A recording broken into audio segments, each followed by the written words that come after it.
Bueno, ¿se ve la presentación? Sí, doctor. Bueno, vamos a comenzar. Vamos a hablar el día de hoy, sobre patología prostática. La primera clase va a ser sobre la hiperplasia prostática benigna y la segunda sobre el cáncer de próstata. Entonces comenzamos hablando de la hiperplasia prostática benigna y digamos que constituye pues un problema de salud pública, ¿no? Afecta la calidad de vida de la mayoría de varones mayores de 50 años y 1 de cada 4 varones pues será tratado por síntomas debidos a la hiperplasia prostática benigna.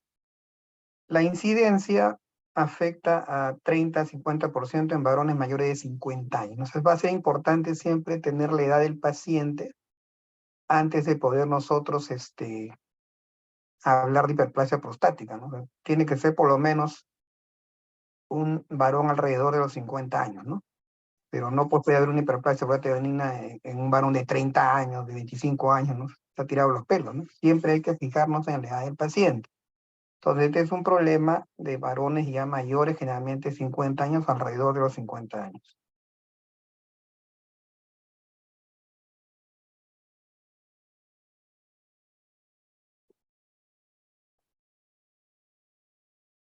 Siempre es importante, cuando hablamos de hiperplasia prostática benigna, entender que histológicamente se caracteriza por una hiperplasia celular del estroma y del epitelio glandular.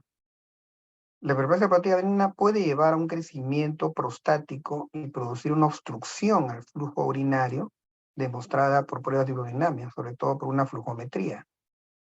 Y vamos a ver que la testosterona es el principal andrógeno sérico que estimula el crecimiento de la próstata. Entonces vamos a ver acá en el lado derecho, vemos que la conversión de testosterona a dihidrotestosterona está facilitada por las hormonas 5-alfa reductasa. Esto es importante saberlo porque vamos a ver que este estímulo hormonal va a ser importante y que va digamos, a facilitar que haya un crecimiento prostático, sobre todo después de los 50 años, ¿no? Entonces, recordar esta enzima y la conversión de la testosterona a la dihidrotestosterona, que es la forma activa de la hormona que va a generar mayores problemas a la hora de ver esta patología. Vamos a ver que es una alteración histopatológica caracterizada por la hiperplasia de las células glandulares y estromales en la zona de transición de McNeil. Cuando ustedes recuerdan que vimos nosotros la clasificación de la próstata, de acuerdo a McNeil, McNeil lo clasifica desde el punto de vista histopatológico. Y ahí, acá ven con el punto C, esta es la zona de transición de la próstata, que es la zona donde se produce la hiperplasia, según la clasificación de McNeil. Entonces, hasta que no se conozca la histología de por qué crece la próstata, no deberíamos hablar directamente de hiperplasia, ¿no? Sino cuando todavía no tenemos un diagnóstico preliminar, eso lo vemos en una ecografía, una próstata aumentada de tamaño, lo único que podemos decir que es una hipertrofia prostática, no una hiperplasia ni un cáncer. Entonces siempre usemos los términos adecuadamente. Cuando ya nosotros corroboramos por otros exámenes que es de naturaleza benigna, entonces recién diremos que es una hiperplasia prostática, ¿no? Que es dependiente de la zona de transición.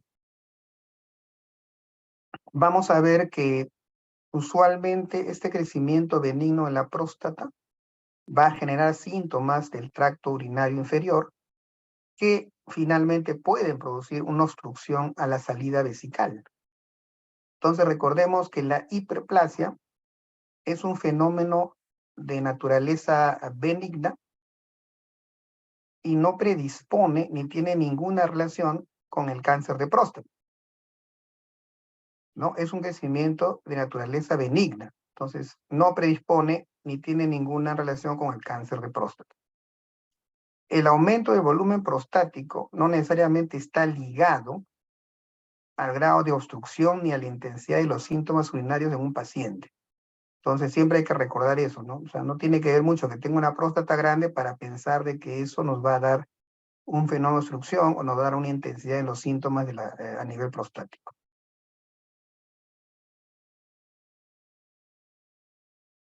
Cuando nosotros queremos entender cómo es la fisiopatología a este nivel, vamos a ver que la estimulación simpática tiene que ver con la estimulación del receptor alfa-1 adrenérgico, que genera una contracción del músculo liso a nivel del cuello vesical, del tejido prostático y la cápsula. Y esto genera un aumento de presión en el cuello vesical y en la uretra, lo cual finalmente va a llevar a una obstrucción de la salida vesical. Entonces, el 47% de la presión uretral se debe al tono alfa-1 adrenérgico.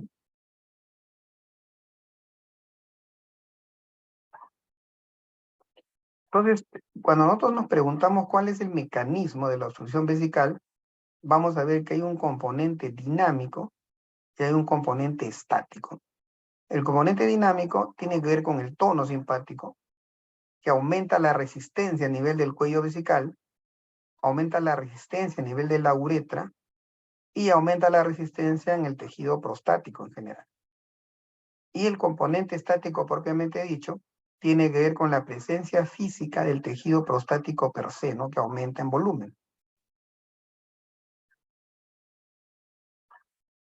Vamos a ver que cuando la próstata comienza a crecer, va a generar síntomas, sobre todo a nivel del tracto urinario inferior. Eso es lo que se conocen como síntomas que pueden ser obstructivos o síntomas de tipo irritativo, ¿no? Entonces, cuando nosotros hablamos de síntomas obstructivos, vamos a ver, por ejemplo, ahí está la excitación urinaria. Y cuando hablamos de excitación, ¿a qué nos referimos? A que hay un retardo en la micción, donde el paciente saca el pene, pero no micciona directamente, sino hay una especie de tiempo de espera. Ese retardo en la micción es lo que genera pues una dificultad para iniciar la micción, y eso se conoce como excitación. Luego también tenemos que un síntoma obstructivo es un chorro débil, cuando el chorro es intermitente, no es un chorro permanente.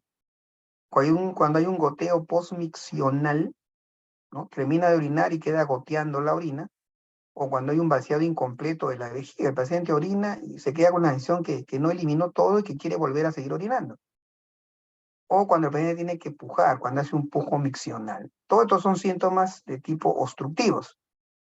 En cambio, los síntomas irritativos tienen que ver con aumento en la frecuencia urinaria, tienen que ver con el grado de nicturia, es decir, cuántas veces en la madrugada se levanta el paciente para orinar, tiene que ver con la urgencia o tenesmo.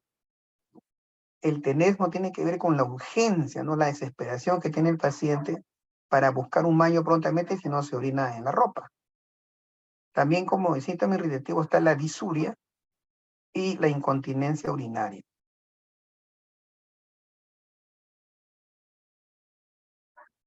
Para nosotros poder clasificar los síntomas en una hiperplasia prostática benigna, hay un cuestionario llamado IPS, que se puede hacer en la consulta, en la práctica, sobre todo cuando tenemos tiempo, ¿no? Porque esto a veces demora y a veces los pacientes pues no están lo suficientemente convencidos de hacerlo, pero cuando se puede, es un cuestionario que se diseñó para ser respondido por el propio paciente sin intervención del médico, y consta de 7 preguntas y se asignan puntuaciones del 0 al 5 para cada una de las respuestas.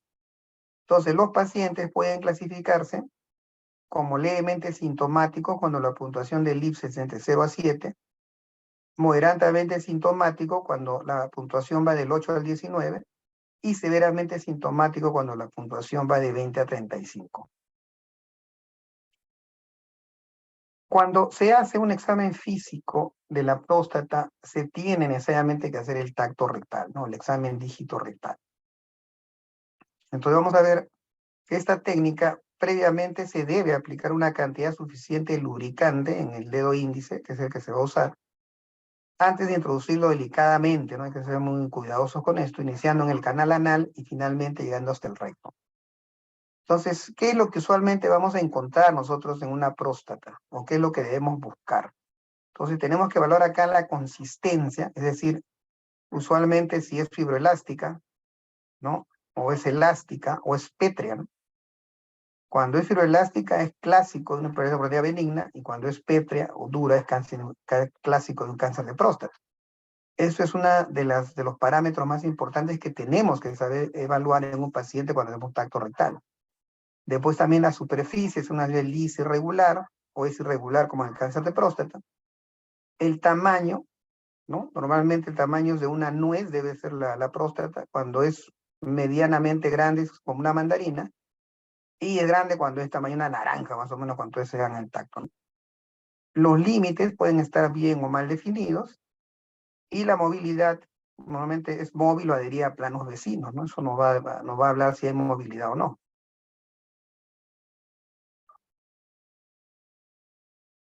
¿Cuáles son las pruebas recomendadas, ¿no? Que nosotros debemos hacer para evaluar un crecimiento prostático? Uno, tenemos que siempre evaluar la función renal, es pedirle una urea creatinina. Luego hacer un diario de micciones, ¿no?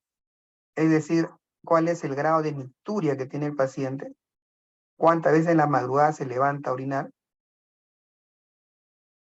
Y luego tenemos que evaluar siempre el antígeno prostático específico, que nunca debería ser mayor de 4 nanogramos por mililitro, si estamos hablando nosotros de un crecimiento prostático benigno. Luego tenemos que evaluar el residuo postmiccional, ¿no? Que en ecografía nunca debería ser mayor al 20%, ¿no? Porque si es mayor al 20% ya hablamos de que está haciendo una retención urinaria. Y luego también siempre pedirle la uroflujometría, ¿no? Donde el flujo máximo debe ser siempre mayor o igual a 16 mililitros por segundo. No debe ser menor. Sobre esto han preguntado mucho en los exámenes del MIR, ¿no? Y preguntaron el año 2008, la pregunta 249 decía, la transformación de testosterona a diotestosterona lo cataliza la siguiente enzima. Ya le hemos mencionado cuáles serían. Entonces ahí les dan las alternativas. Y según habíamos manifestado nosotros al principio, la enzima que cataliza la conversión de testosterona en diotestosterona es la 5-alfa reductasa, ¿no? Entonces, esa es la respuesta correcta que le van a preguntar. Luego también preguntaron sobre esto el 2005, ¿no? Y decía, paciente de 66 años, ¿no? Hospitalizado con hematuria, dolor óseo y retención aguda de orina. Al tacto rectal presenta una próstata aumentada de volumen y de consistencia dura. ¿Cuál de los siguientes exámenes auxiliares tiene mayor importancia para el diagnóstico? Y les daban las siguientes alternativas, ¿no? Entonces, cuando nosotros evaluamos a un paciente y ya nosotros tenemos, digamos que en el tacto rectal, ¿no? Mira, acá dice que la próstata aumenta de volumen y de consistencia dura. Entonces, tenemos ya que pensar qué examen nos va a ayudar a poder nosotros sospechar patología en este paciente. Entonces, en este caso, se refiere al antígeno prostático específico, que les dije que nunca debe ser más de 4, para ver si este aumento al tacto rectal tiene que ver con cáncer o no. Por eso siempre hay que pedir el antígeno prostático. Esa era la respuesta correcta. El MIR, el 2011, también preguntaron sobre esto. La pregunta decía, un hombre de 78 años de edad consulta por presentar desde hace unas semanas pérdida de pequeñas cantidades de orina sin ningún tipo de aviso previo. No lo relaciona con ninguna actividad corporal ni actividad concreta. No presenta fiebre ni disuria. De entre las potenciales causas de incontinencia urinaria, ¿cuál es la más probable en este caso? Varón de 78 años de edad, ¿no? Con pérdida de pequeñas cantidades de orina y no está relacionado a una actividad corporal ni actividad concreta, ¿no? Entonces, cuando hablamos de incontinencia, habíamos mencionado ya que era un síntoma, ¿no? Un síntoma que tiene que ver con un síntoma irritativo de ¿qué? Habíamos dicho, de una hiperplasia de próstata, ¿no? En este caso, solamente tenemos acá, no podemos hablar todavía pues de un diagnóstico definitivo, si es una hiperplasia o un cáncer, ¿no? Basta con decir que esto está relacionado con un crecimiento prostático, ¿no? Esa era la respuesta correcta. Con respecto a las opciones de manejo y tratamiento en una hiperplasia prostática benigna, tenemos que tener claro lo siguiente. Todo tratamiento de la hiperplasia prostática benigna debe cumplir al menos uno o más de los siguientes objetivos. Uno, digamos, el primero es mejorar los síntomas que puede generar una hiperplasia prostática benigna. Dos, reducir el grado de obstrucción, ¿no? Mientras más obstructiva es la próstata, entonces el manejo o el tratamiento debe ser enfocado a reducir la obstrucción, la dificultad para miccionar el paciente. Y tres, pues prevenir las complicaciones que pueda tener a largo plazo.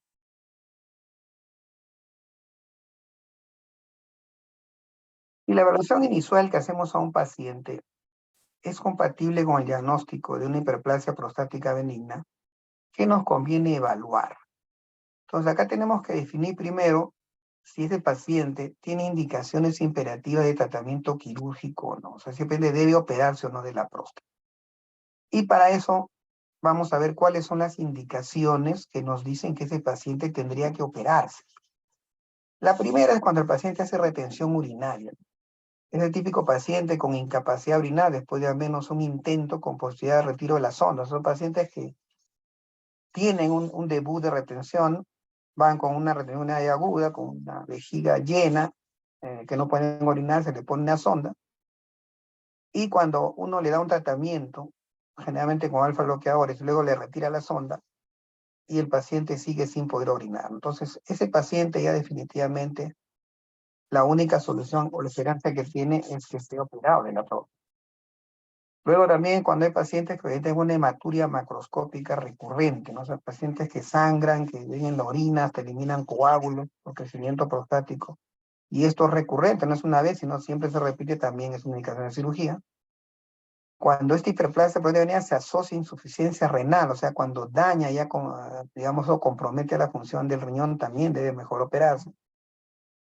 Cuando existen cálculos urinarios que se van a producir debido a este crecimiento prostático, y también cuando hay infecciones urinarias recurrentes, ¿no? Debidas a la hiperplasia benigna, y o en algunos casos que hay divertículos vesicales de gran tamaño, ¿no?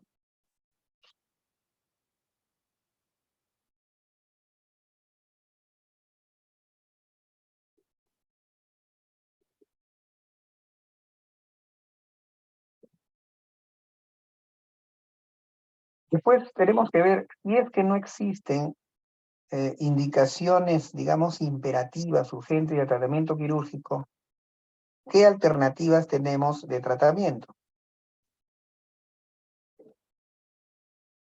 Entonces acá vamos a ver que se evalúa en el paciente qué grado de molestias tiene, ¿no? Para poder nosotros evaluar, a ver si va a ir un tratamiento quirúrgico, y generalmente cuando no hay indicaciones, entonces valoramos eso. Entonces, si los síntomas no causan molestias importantes al paciente y no hay complicaciones, se recomienda una espera vigilada, ¿no? Y un control periódico. En pacientes con síntomas que ya son molestos, que sean debidos a una hiperplasia prostática benigna, deben considerarse las pruebas recomendadas y optar por un tratamiento médico primero o intervencionista después, pero primero siempre hay que evaluar, ¿no? Qué tipo de síntomas tiene y con qué tratamiento se podría beneficiar. Sobre esto preguntaron en el MIR también el 2009, y la pregunta decía, respecto a la hipertrofia benigna de próstata, ¿no? La hipertrofia de próstata, ¿es falso que? Y daban las siguientes alternativas, ¿no? Decía la principal causa de obstrucción del tracto urinario inferior en el hombre, puede contener insuficiencia renal crónica, puede ocasionar litiasis a nivel vesical, puede acompañarse elevación en los niveles de PSA, y decía la intensidad de los síntomas directamente proporcional al tamaño de la glándula prostática. ¿Cuál creen ustedes estas 5 afirmaciones en la que no sería correcto, sería falso? A ver, creo que ya son 9 los que están ahí. A ver, ¿quién me puede decir?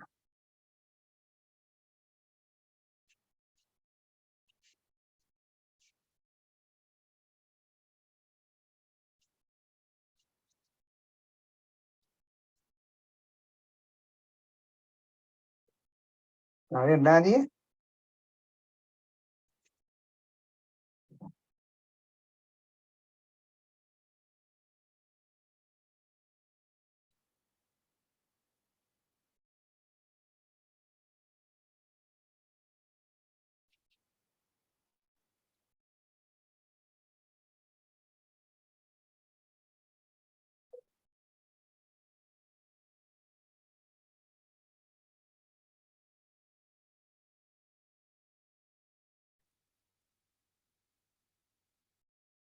Bueno, voy a preguntar ya que no responden ustedes. A ver, ¿qué dice? La 5, doctor. ¿Cuál? Alternativa 5. Claro, pues esa es la respuesta correcta, ¿no? ¿Por qué? Porque hemos dicho que la intensidad de los síntomas no tiene que ver con el tamaño de la glándula. No, porque es una próstata grande, te va a producir molestias evidentes, ¿no? Entonces esa alternativa es la que es falsa. Entonces, si no hay indicaciones imperativas de operar a ese paciente, la primera opción es una espera vigilada.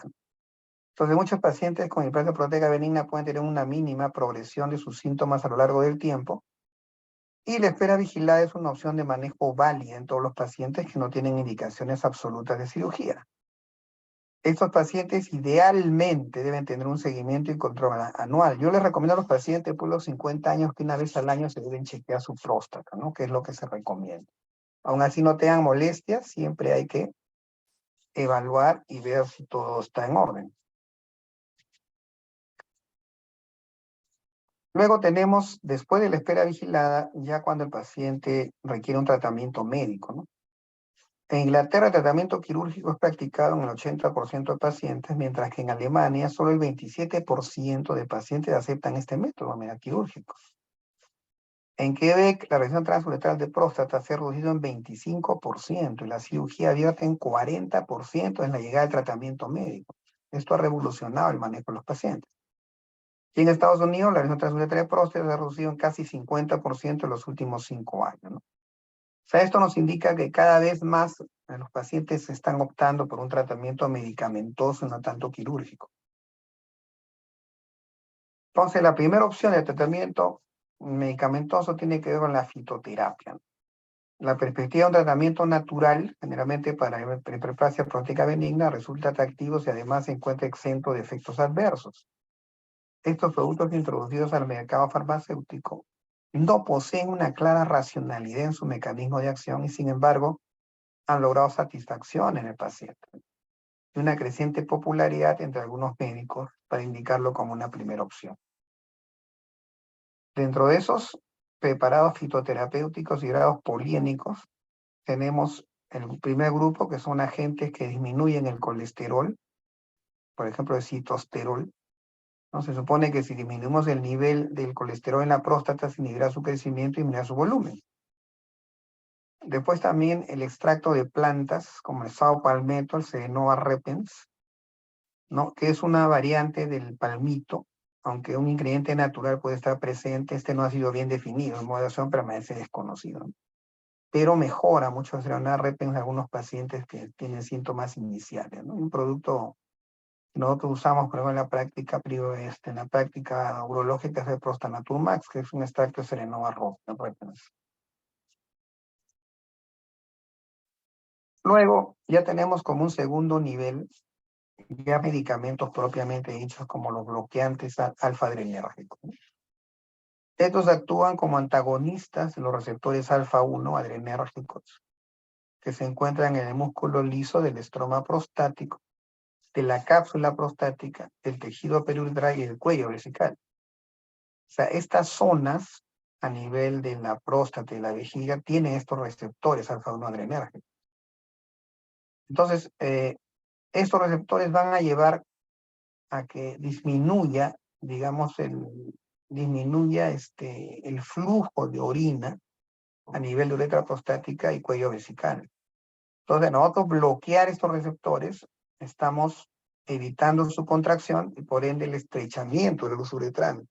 Y por ende el paciente va a orinar con mayor facilidad.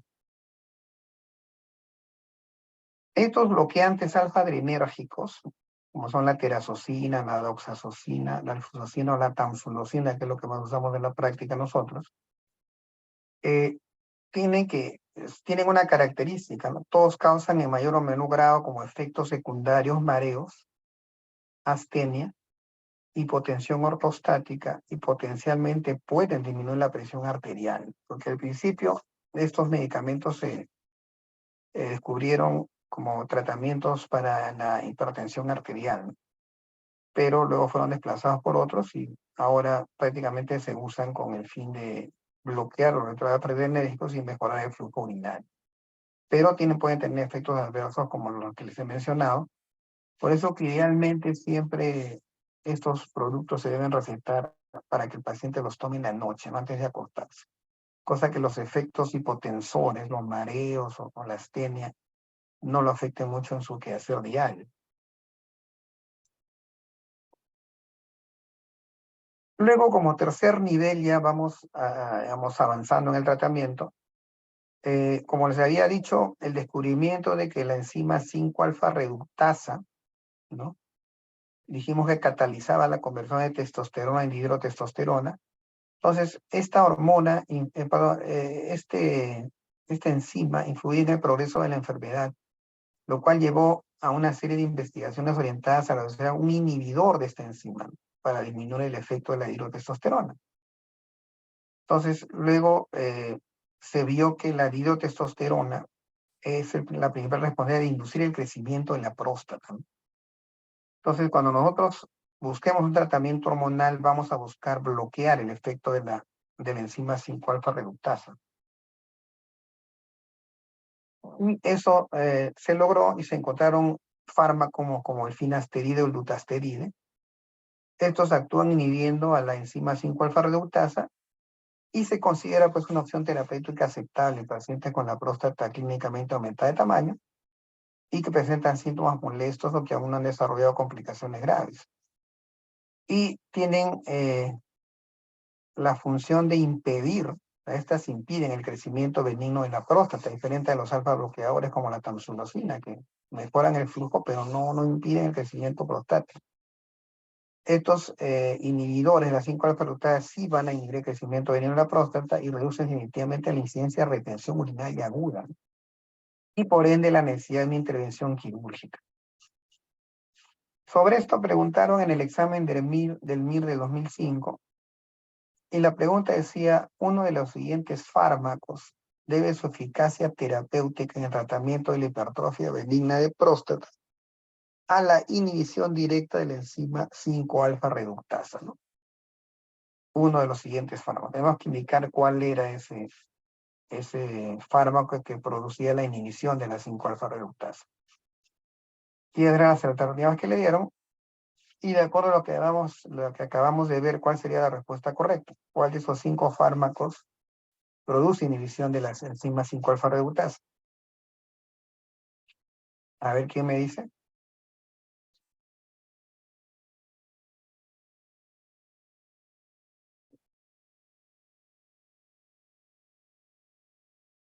La 2. Muy bien, ¿no? El finasterida y la finasterida, ¿no? Ese es el nombre.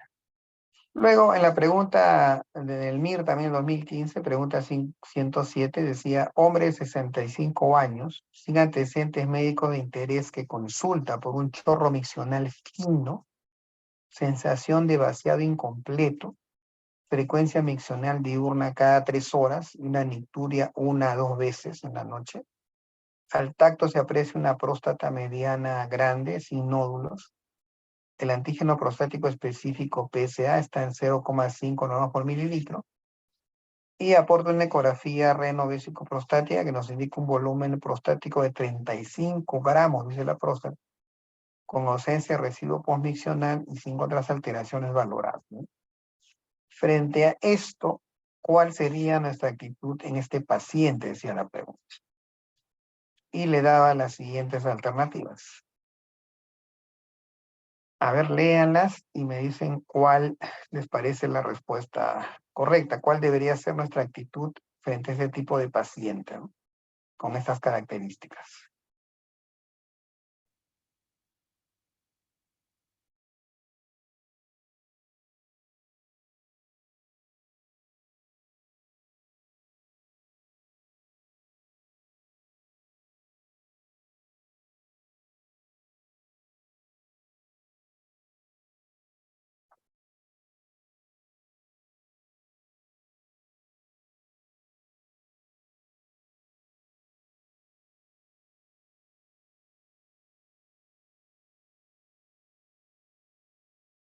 A ver, ¿alguien se atreve a decirme cuál le impresiona que era la respuesta correcta? Frente a este caso, ¿cuál debería ser nuestra actitud?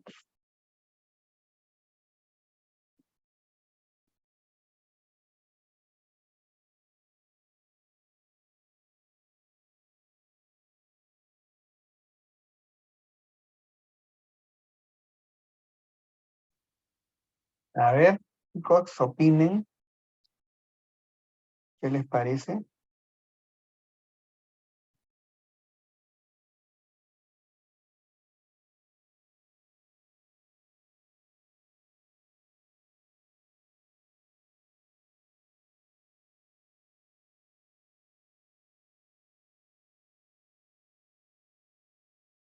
¿Nadie? ¿Ninguna opinión?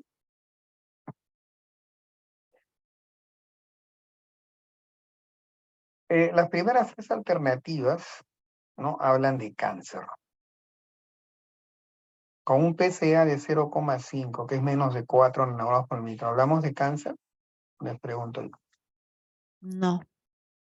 Entonces estas tres de acá estarían de más, ¿no es cierto? Porque no estamos hablando de cáncer. Ujú. Está entre la 4 y la 5. ¿Qué dice acá? 5. Claro, ¿qué dice acá? Ausencia de residuo postmiccional. O sea, ¿qué diría que no tenga residuo postmiccional? Que el paciente no tiene obstrucción. Por más que tenga la próstata en 35 gramos. Si no tiene obstrucción, ¿debíamos operarlo?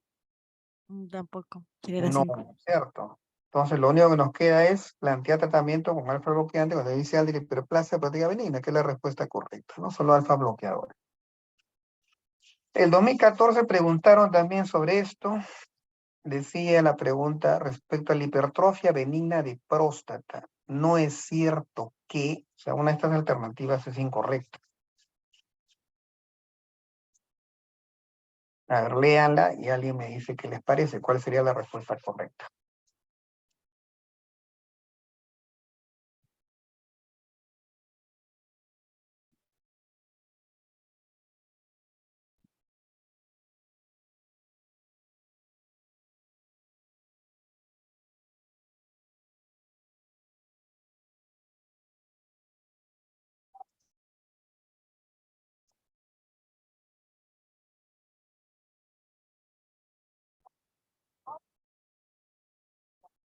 La 1.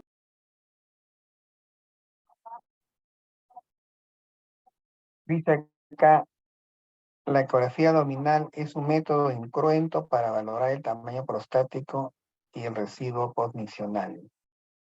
¿Te parece que eso no está cierto? La ecografía es un método incruento, o sea, mejor dicho, no vas a lastimar al paciente, ¿no? Para valorar el tamaño de la próstata. Ah, bueno, aquí dice ecografía abdominal, ¿no? Pues es una ecografía prostática en realidad, ¿no? Entonces, esta de acá es correcta. Ahora yo les pregunto, ¿la hipertrofia de próstata puede llevar al cáncer de próstata? ¿Mencioné, dije eso o dije lo contrario? ¿Es una lesión precancerosa la hipertrofia de próstata? O sea, si no se trata, ¿puede llevar a cáncer? No. No. Entonces, ¿cuál es la respuesta correcta? ¿O cuál es en este, qué no es cierto, estas 5 que están acá? La 5. Las 5, pues obviamente, ¿no? Porque no es una lesión precancerosa. Nunca va a llegar una hipertrofia de próstata a un cáncer. Eso está fuera de foco. En el 2013, la pregunta 124 decía, los fármacos finasteride y dutasteride, que son inhibidores de la enzima 5-alfa reductasa, están indicados en el tratamiento único combinados con alfa bloqueante en los síntomas producidos por ¿en qué patología? A ver, lean ahí cuál creen que es la respuesta correcta.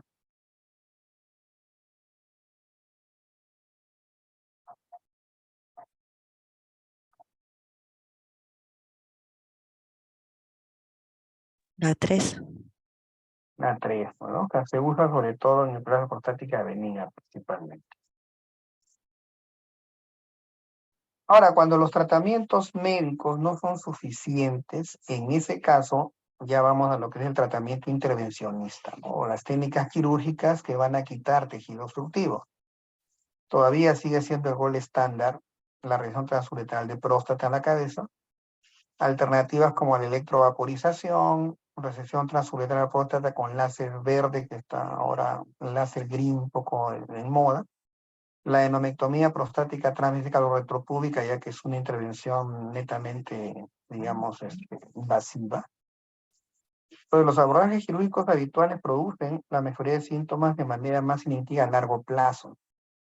Sin embargo, la tendencia actual está a favor de los tratamientos mínimamente invasivos, que producen grados variables de mejoría sintomática con riesgos que pueden ser menores que lo que sea en una cirugía convencional. Por eso que la RTU sigue siendo pues el gold estándar, ¿no? Ahí vemos la imagen, cómo se hace una resección transuretral de próstata. ¿No? Se introduce el resectoscopio a través del pene, el paciente anestesiado, y luego vamos a ver ahí que comienza esto a resecar, ¿no? A quitar el tejido hiperplástico. Al final queda acá una imagen. No se toca para nada la cápsula prostática, por si acaso. Esta es solamente es una resección transuretral del tejido hiperplástico, ¿no? Cuando ya compromete, nosotros extirpamos cápsula, ya estamos hablando de una cirugía radical, una prostatectomía, ¿no? Acá no se habla de prostatectomía, porque no está sacando toda la próstata de las cápsulas, solamente está resecando el tejido hiperplástico. Entonces, sigue siendo la región transuretral de próstata el gold estándar de tratamiento quirúrgico con el que se comparan otros tratamientos intervencionistas, ¿no? No sabemos en el futuro si irá siendo gold estándar, saldrá algo que sea mejor, ¿no? Pero por el momento, eso es lo que tenemos. Bueno, hasta ahí la primera parte. Vamos a pasar a la segunda y luego al final vamos a hacer las preguntas tanto de esta como de la clase que vamos a hablar ahora.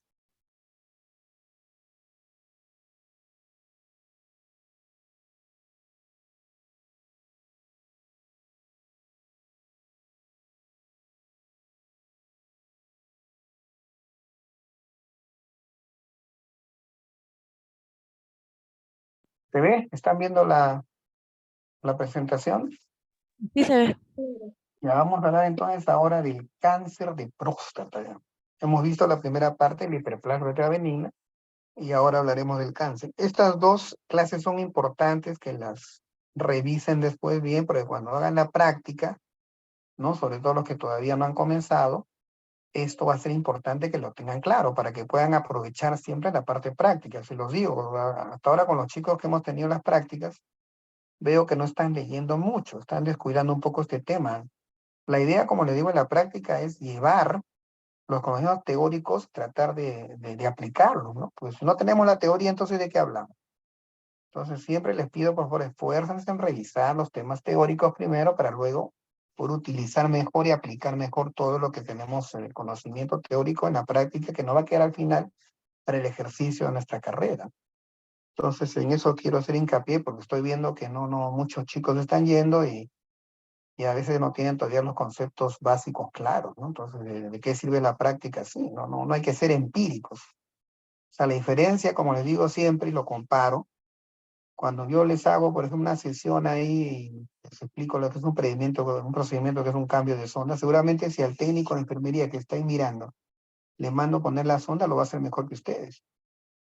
Pero lo hace ¿por qué? Porque es una cuestión práctica, lo que ha visto, pero no sabe ni por qué, ni por dónde, ni para qué.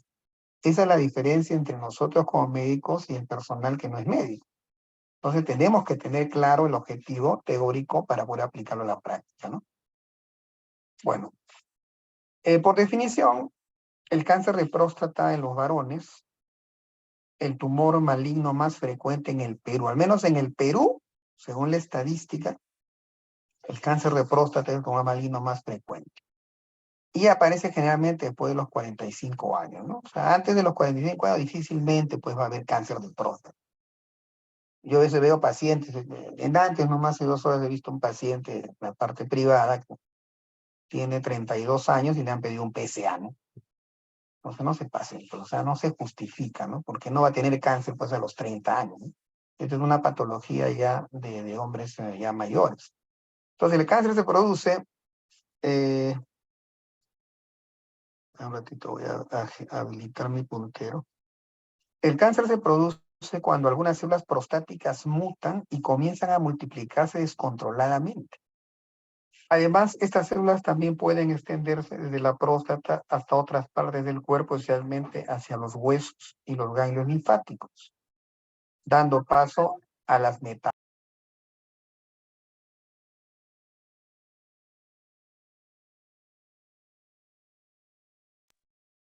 Sin embargo, es una enfermedad de desarrollo lento, por lo que felizmente la esperanza de vida después del diagnóstico es elevada, ¿no? Felizmente. El reporte Globocan es un organismo que hace reporte de cáncer a nivel mundial. Bueno, hasta el 2020 es lo último que encontré. Reportó que en el Perú se presentaron 8.700 nuevos casos de cáncer de próstata. Y la misma fuente reportó también que en el Perú el cáncer más frecuente en general, o sea, estoy hablando entre hombres y mujeres, el cáncer más frecuente es el cáncer de próstata, seguido del cáncer de mama, estómago y de cuello uterino, para que vean ustedes la importancia que es saber sobre el cáncer de próstata. Según la clasificación de McNeil, habíamos dicho que la hiperplasia prostática era a nivel de la zona de transición. Acá está marcada con la letra C. En cambio, el cáncer de próstata procede de la zona periférica, ¿no? Y acá está con la letra D, que es la que está más cercana al recto. Por eso que cuando tocamos nosotros en el tacto rectal podemos encontrar esta induración a nivel de la zona porque está crecida, la zona maligna. Y generalmente, pues, esta zona es la que va a ser el origen del cáncer de próstata, la zona periférica.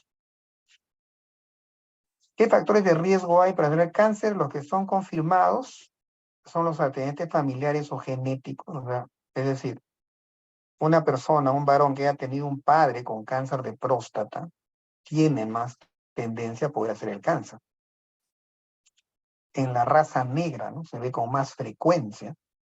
Y también es un tema de edad, o sea, es un tema ya de gente mayor, ¿no? No hay un cáncer en gente joven, con los 45, 50 para arriba.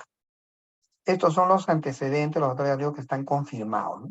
Lo que todavía no están confirmados o todavía están en debate, si puede o no puede ser, por ejemplo, la alimentación con grasas saturadas, el uso de carnes rojas y dietas con alto contenido calórico se ayudan positivamente con la aparición del cáncer de próstata, la conducta sexual de algunos pacientes, algunas enfermedades de transmisión sexual, no se han encontrado partículas pseudovirales en el tejido prostático con el virus del herpes de tipo 2, el alcoholismo también, y la sobreexposición a radiaciones ultravioletas, ¿no? Todavía esto está en debate, pues no está confirmado, a diferencia de esos tres que hemos visto primero, ¿no?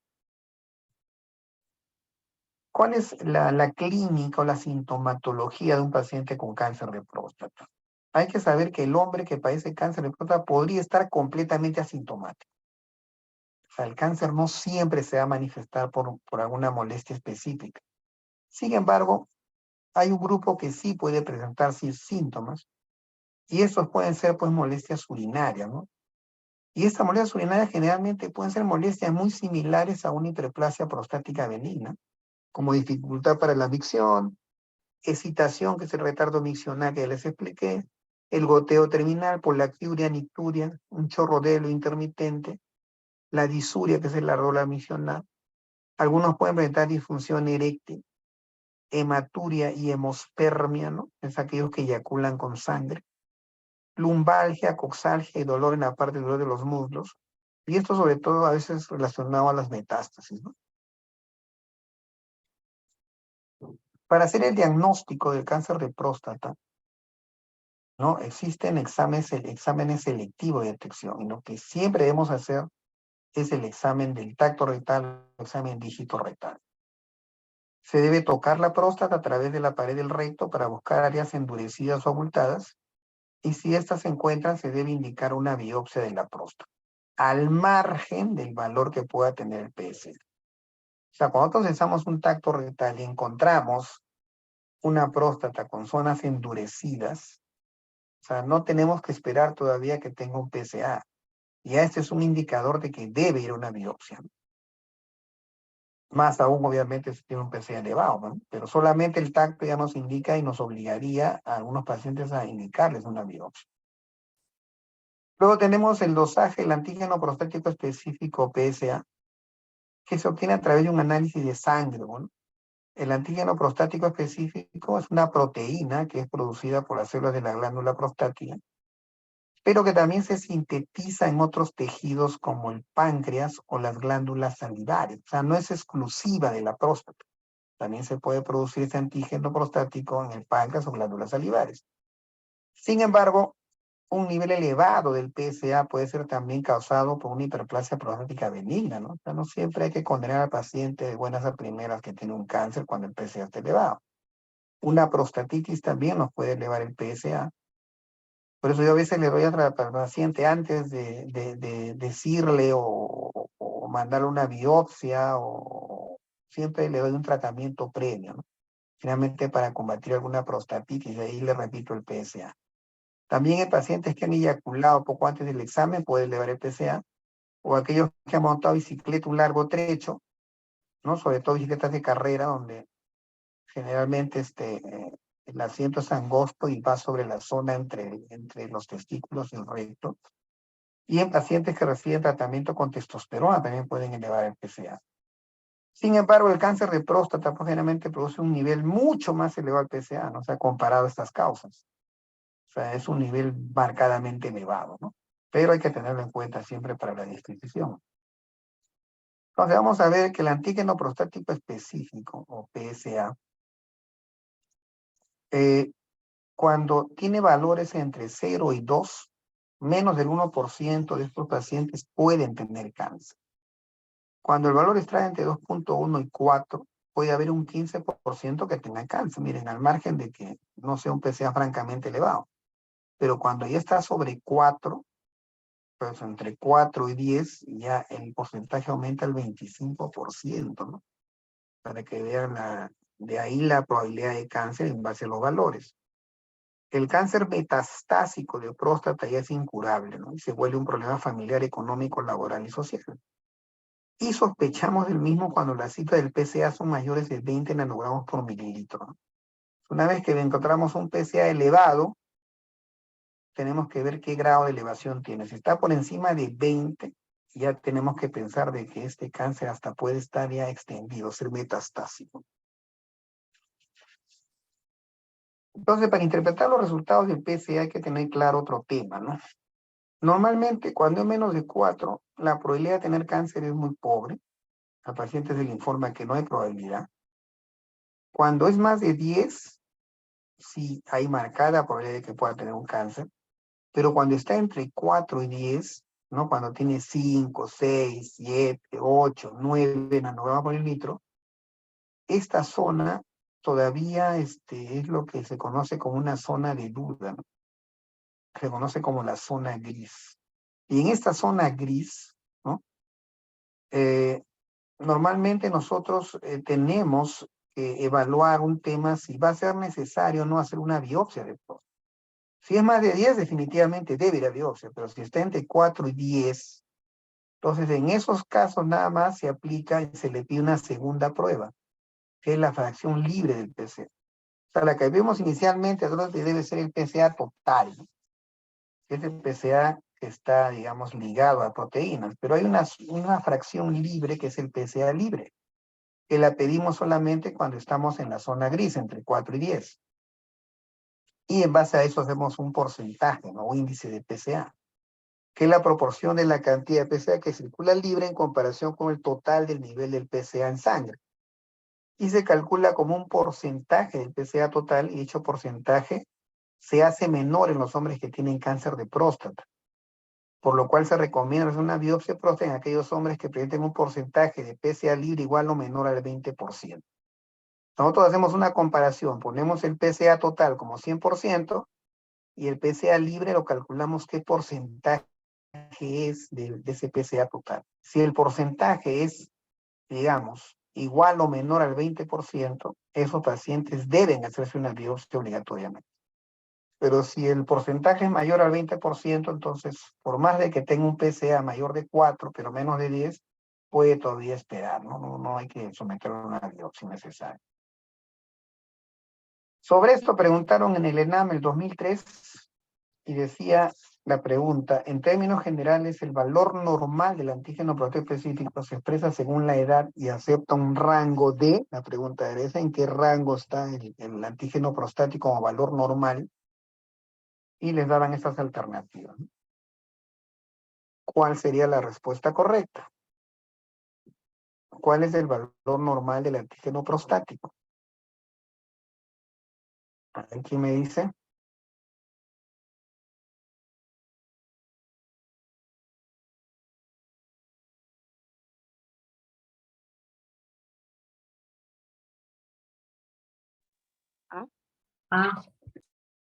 Claro, ¿no? La alternativa de 0 a 4 estaríamos hablando de un rango normal, ¿no?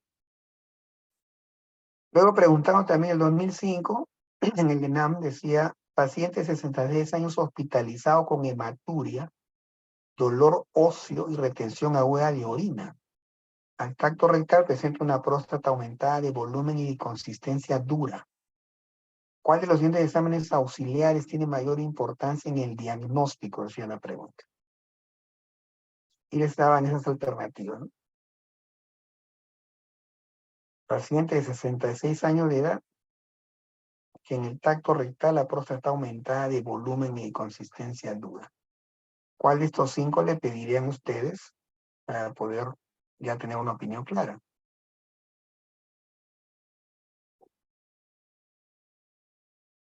E.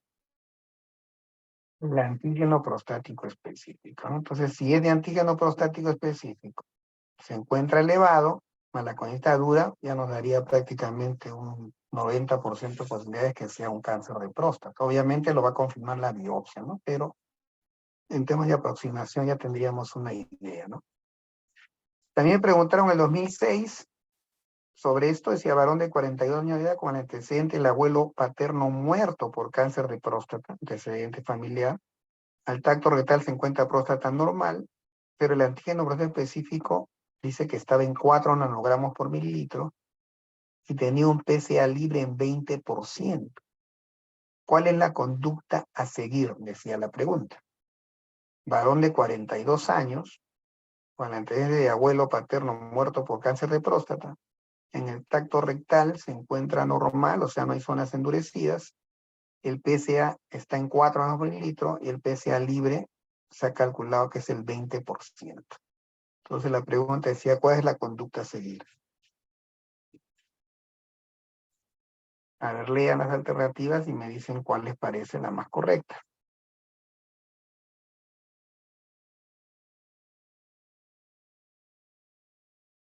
A. Le harías una biopsia. Tiene 4 nanogramos sobre mil, o sea, ¿el PSA está elevado? No, está en el límite superior. Y el el porcentaje de PSA libre, ¿en cuánto está? En 20%. Y para sospechar de cáncer, ¿qué les he dicho? Tiene que ser mayor o menor al 20%. El Menor. PSA menor, ¿no es cierto? Entonces, necesito una biopsia a ese paciente.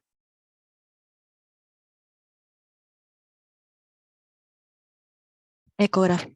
No.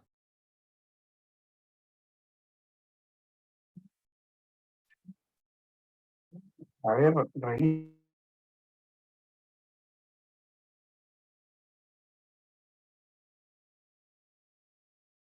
E.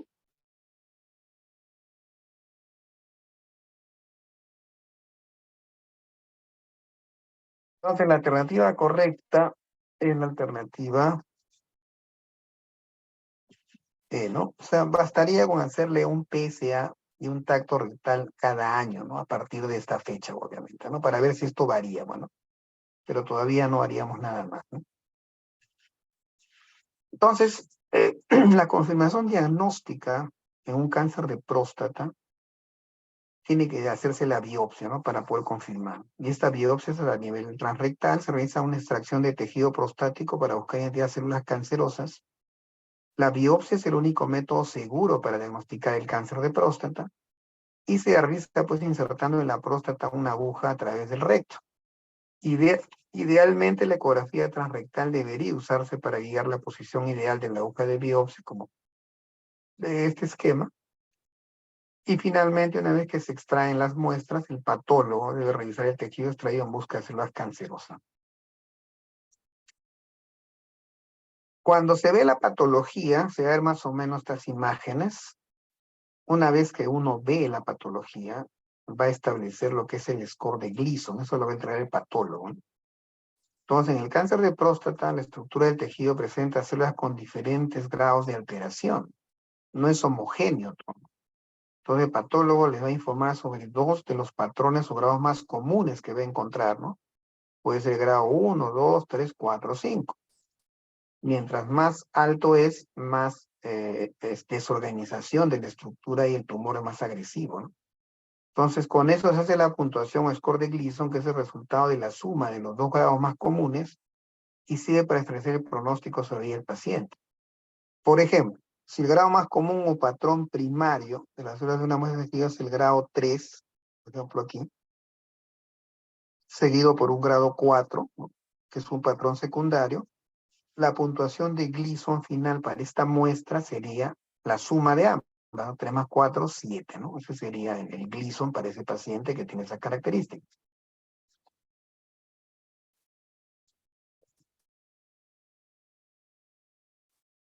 Entonces, según la creación histopatológica, la suma del score de Gleason, cuando está entre 2 y 4, habla de un patrón bien diferenciado. Cuando está entre 5 y 7, es un patrón moderadamente diferenciado. Y cuando está entre 8 a 10, es un patrón mal diferenciado. Entonces, mientras menos diferenciado es, vamos a ver de que la sobrevida es menor, ¿no? Se dice que un patrón de Gleason de 8 a 10, solo 30% de estos pacientes van a sobrevivir a los 10 años. Entonces, un Gleason mal diferenciado es de muy mal pronóstico al final.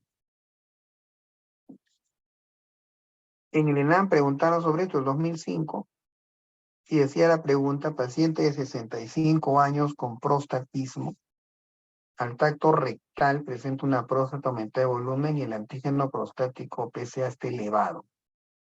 La conducta a seguir es, y esas son las alternativas que presentaba la pregunta.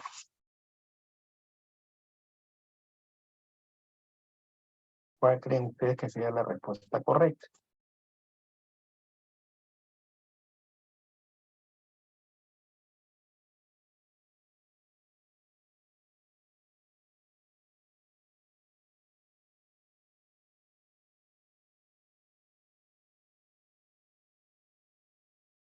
A ver, ¿alguien me dice cuál sería la alternativa correcta a esa pregunta? ¿Qué debemos hacer con ese paciente?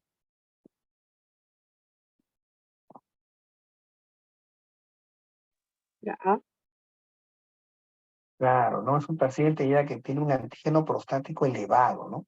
Por más que la próstata no está acá, no dice que esté indurado, dice que tome volumen, y eso no habla de cáncer. Pero el antígeno prostático está elevado, ¿no? Entonces, si está ya marcadamente elevado, ese paciente tiene que ir a biopsia sí o sí. El cáncer de próstata se hace metastásico y las metástasis óseas son las más frecuentes, ¿no? Y deben ser tenidas en cuenta en los varones mayores. Hasta un 70% de los pacientes con un tumor primario conocido tienen metástasis óseas, ¿no? Y se producen por la diseminación hematógena, porque la columna vertebral es el sitio más común por su alta vascularización y el alto contenido de médula ósea roja. Entonces vamos a ver acá se ven imágenes metastásicas, miren acá, en estas radiografías de columna. Sobre esto preguntaron en el MIR el 2007 y decía: en relación al cáncer de próstata, señale la afirmación que es falsa.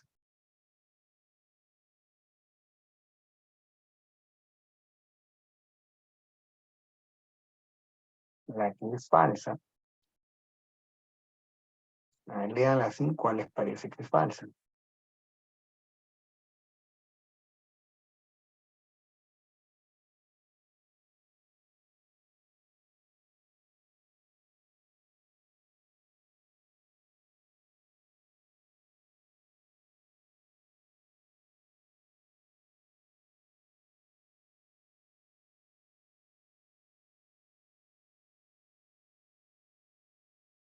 5. ¿Cuál sería? 5. ¿Te parece falso? O sea, dice un tacto rectal positivo. ¿Qué significa? Que vas a encontrar dura la próstata. Entonces, pues, ¿qué hemos dicho? Se tiene que hacer la biopsia cuando hay un tacto rectal sospechoso o cuando el PSA esté elevado. Acá no interesa el PSA, puede estar normal, pero si hay un tacto rectal positivo, nos obliga a hacer la biopsia. Entonces, eso no es falso, usted es correcto. ¿Cuál sería la respuesta? La afirmación falsa.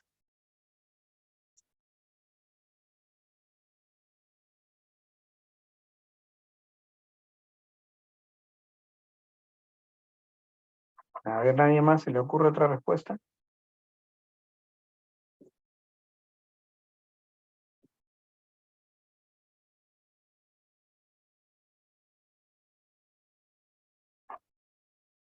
El PSA se encuentra 4. solamente... A ver, ¿qué dices? 4. La 4, pues, ¿no? Porque el PSA no solamente está, les dije, presente en la próstata, también se presenta, les mencioné, en páncreas y glándulas salivarias, ¿no? Entonces no es un marcador específico de cáncer de próstata. Generalmente sí, pero no es solamente específico. Esa es la respuesta correcta. El 2014 preguntaron también, decía, ante un hombre de 49 años, asintomático, con antecedente familiar de padre fallecido por cáncer de próstata. En un control rutinario de empresa científica un PSA de 5.9 nanogramos por litro con un cociente de PSA libre del 11% y que en un tacto rectal se aprecia aumento de consistencia en el lóbulo derecho prostático. ¿Cuál es la siguiente indicación clínica? Dice la pregunta. A ver, lean las alternativas y me dicen cuál les parece correcta. Hombre de 49 años, usted debe encontrar un PSA de 5.9 y un cociente de PSA libre del 11%. Y que en un tacto rectal, dice, se aprecia aumento de consistencia en el lóbulo derecho prostático.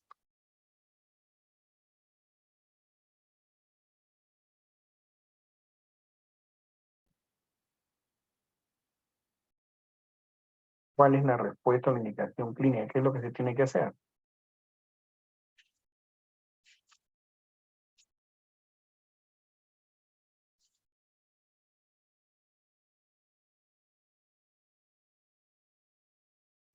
Uno.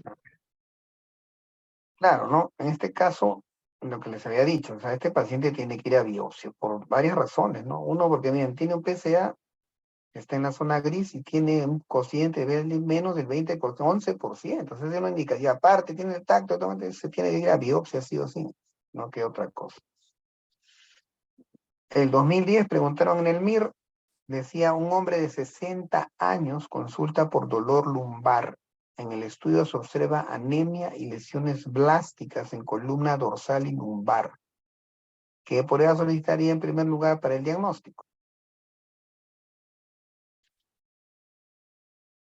Dice un hombre de 60 años, dolor lumbar. Y en el estudio encuentran anemia y lesiones blásticas en columna dorsal y lumbar. Entonces, ¿qué prueba solicitarías para buscar el diagnóstico? ¿Cuál de las siguientes alternativas sería la correcta?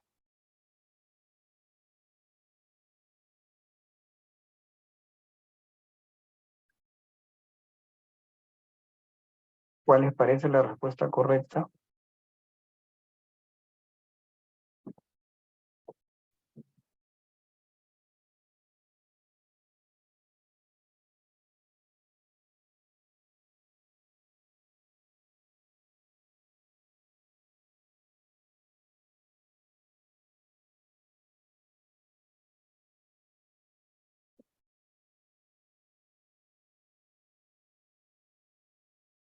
A ver, ninguna, nadie sospecha.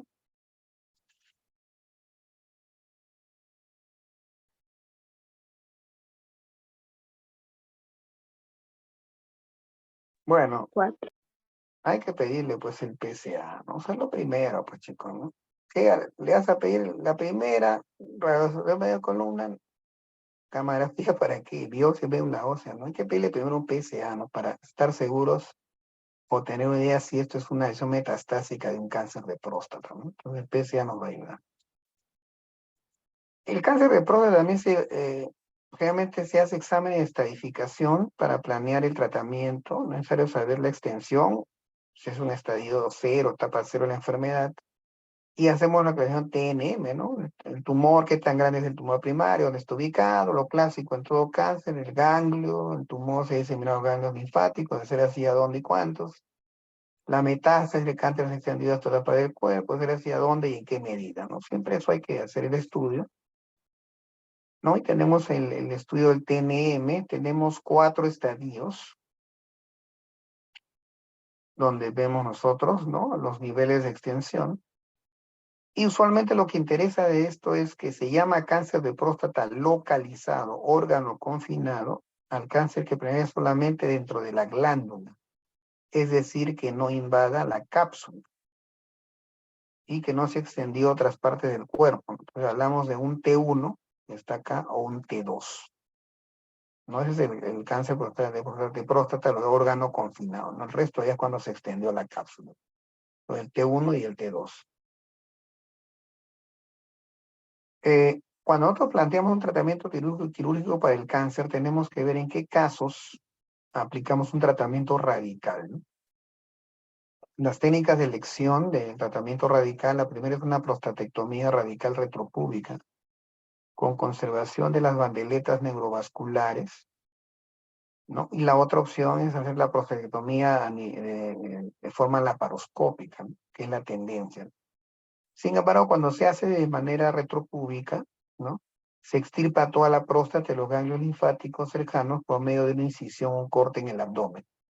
Y cuando es laparoscópica, se extirpa toda la próstata de los ganglios linfáticos cercanos por vía laparoscópica en vez de una incisión larga en el abdomen, ¿no? Esa es la diferencia. ¿Cuáles son las complicaciones potenciales de una prostatectomía radical, ¿no? Entonces, cuando hay prostatectomía, recuerden que a diferencia de la hiperplasia, que solamente sacaba el tejido hiperplásico, acá se saca toda la próstata con toda la cápsula. Puede ser una prostatectomía radical. Entonces, las complicaciones potenciales de este tipo de cirugía incluyen los riesgos de la anestesia, el sangrado, que a veces precisa transfusiones, la impotencia, la pérdida de la función sexual, que casi se da en la mayoría de los pacientes, y una incontinencia urinaria grave, ¿no? En 3 a 10% de los pacientes. Entonces, miren acá en el esquema, ¿no? Cómo se está extirpando acá toda la próstata, ¿no? Luego se hace una anastomosis de la vejiga, el esfínter uretral que quedó. Es un tratamiento para el cáncer de próstata en estadio T1 y T2, órgano confinado, con la intención de extirpar toda la próstata. Y en algunos casos se aplica técnicas conocidas como cirugía conservadora de nervios, ¿no? Estos nervios cavernosos que tienen que ver con la erección. Entonces, este tipo de cirugía puede salvar los nervios y controlar la erección. Sin embargo, si el tumor es muy grande o se encuentra muy cerca de los nervios, es inevitable seccionar los nervios cavernosos. Y eso pues va a hacer que el paciente quede impotente, ¿no? Sobre esto preguntaron en el 2007 en el MIR, la pregunta decía, un paciente de 65 años acude a consulta de urología al haberle sido detectado un examen de PSA en sangre de 20 nanogramos por mililitro. La ecografía muestra un nódulo de 2 centímetros localizado en el lóbulo izquierdo en que la biopsia demuestra un carcinoma. El estudio de extensión no pone de manifiesto metástasis a distancia, o sea, no hay metástasis, ni adenopatía sospechosa, ni invasión de órganos vecinos.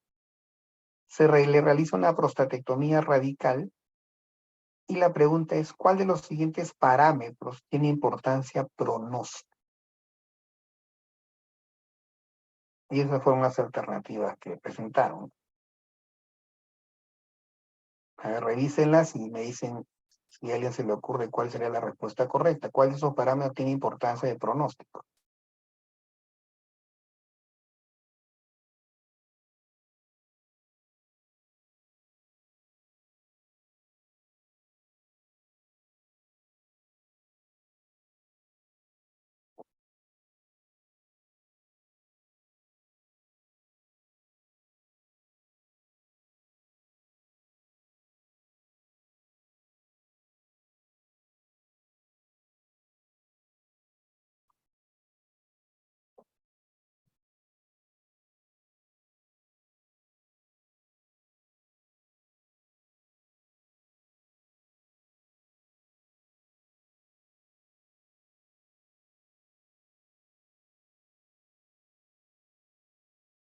A ver, ¿alguien se le ocurre? ¿Alguien me dice alguna respuesta? ¿Cuál es lo que no es el pronóstico? Ya lo hemos dicho. He estado atento, no a lo que les he explicado.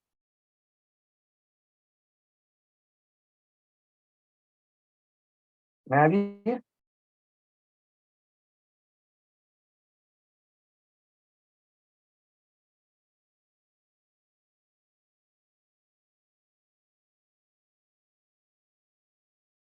Bueno, la respuesta correcta es la alternativa D, ¿no? Les había hablado y les he dicho, les vuelvo a decir, que cuando se hace la biopsia, nos va a dar el score de Gleason.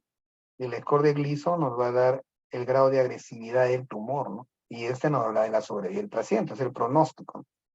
Entonces, es el parámetro más importante para hablar de pronóstico. Existen tratamientos alternativos en el cáncer de próstata, como es la terapia hormonal o bloqueo androgénico total, que se da con un producto llamado Leuprolide. Este bloqueo androgénico total impide que las células cancerosas reciban la influencia de las hormonas masculinas o andrógenos que necesitan para crecer, o sea, son hormonodependientes. Su uso principal está indicado principalmente cuando hay un cáncer ya avanzado, metastásico, ¿no? Generalmente cuando el PSA está sobre 20. Los testículos son los productores principales de testosterona en el cuerpo de un varón, por eso que cuando se hace este tipo de cirugías se justifica realizar complementariamente la orquiectomía bilateral, o sea, hay que sacar los dos testículos al paciente. También la glándula suprarrenal va a producir estos andrógenos, obviamente, pero no podemos extraer la glándula suprarrenal, ¿no? Por tanto, además, como esta produce una cantidad de testosterona y no se puede extirpar, en estos casos, para poder hacer un bloqueo total, no utilizamos esta sustancia, estos medicamentos como el Leuprolide, para poder, digamos, inhibir lo que produzca de hormona de andrógeno la glándula suprarrenal, ¿no? Después de haber hecho una orquiectomía bilateral. Es lo que se conoce como bloqueo androgénico total. Bueno, hasta ahí llegamos con los dos temas que quería conversar con ustedes hoy sobre la próstata. Ahora, deseo saber si hay alguna pregunta para poder, de repente, poder ahondar, explicarles mejor a lo que no haya quedado claro. Solamente han estado 9 alumnos, ¿no? Los otros no han podido entrar, pero bueno, hemos grabado en todo caso la clase, ¿no? ¿Alguna pregunta, chicos?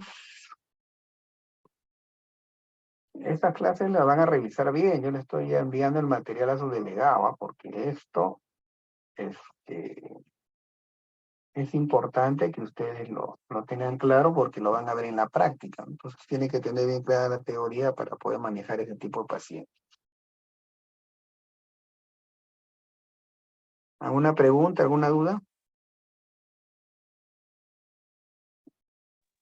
Creo que no. Bueno, voy a mandar la clase a su delegado para que las comparta con ustedes. Y espero que lean esto, revisen bien, sobre todo los que ya están yendo, los que van a ir a la práctica, al menos conmigo, para poder aplicar mejor la parte de práctica con los pacientes, ¿no? Bueno, lo dejamos ahí, chicos. Cualquier otra cosa, ya conversaremos. Así que espero que estudien y estudien, ¿no? No hay otra cosa para hacer. Bueno, cuídense y nos vemos hasta la próxima clase. Gracias.